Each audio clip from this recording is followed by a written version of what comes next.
Më duket se gati thjesht që gjithë pajtohemi se kjo legjislaturë tashmë është në gjendje kome.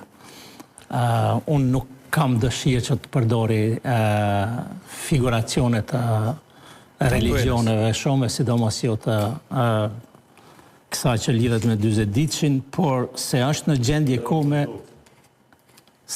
gjendje kome, po. Dhe a do të arrihet që përmes një marrëveshje politike, përmes konsenzuseve politike të pranueshme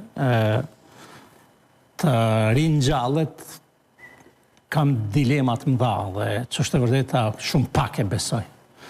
Më tepër kam fituar përshtypjen këto ditët e fundit se që dy palët janë pajtuar ka herë për mbajtjen e zgjedhjeve të parakohshme, por çështja ka qenë se si të mirën vesh, si të shkohet në zgjedhje të jashtëzakonshme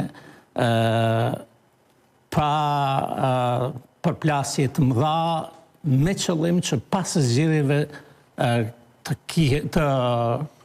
krijohet ura bashkëpunimi. Sakt. Dhe kjo me gjas po bëhet gradualisht. Dhe nëse pas ftesës ura dhe bashkëpunimit me i pas tani kur ne kemi legislaturën akoma ju funksionale dhe ka pas zgjedhje si rezultat në zgjedhje. Po jo bre se po njëri tjetrin. Kam folë shumë. Unë mendoj që edhe në zgjedhjet e ardhshme, të cilat mohen zgjedhjet e ardhshme, ka me u folë shumë. Por Ramabaja po thotë që tash me pak më të kujdesshëm. Retorika ka qenë edhe më e rëndë, kam përshtypjen, se nëse mas një bllokade disa mujore nuk munden me u bë bashk, merr sytimin që po bëhemi bashk edhe pavarësisht ndasive që i kemi shkaku i kësaj bllokade.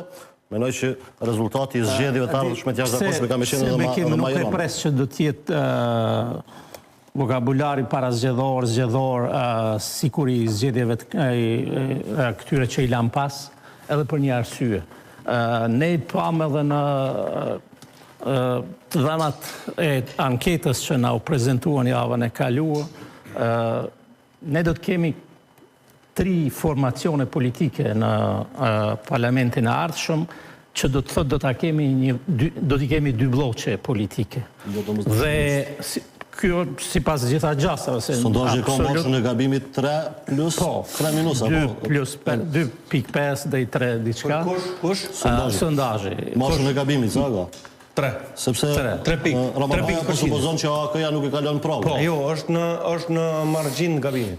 Nuk mundem me të. Nuk ma marrëmendje që kalon dhe mirë, po veç për me pas parasysh që është margjin gabimit i binte që nëse të pavendosurit dhe ata që refuzojnë përgjigjen i bjen 4.9 duke e menjanu, pra duke shpërnda këtë pjesë që shpërndahet në matematikë i bie 4.9.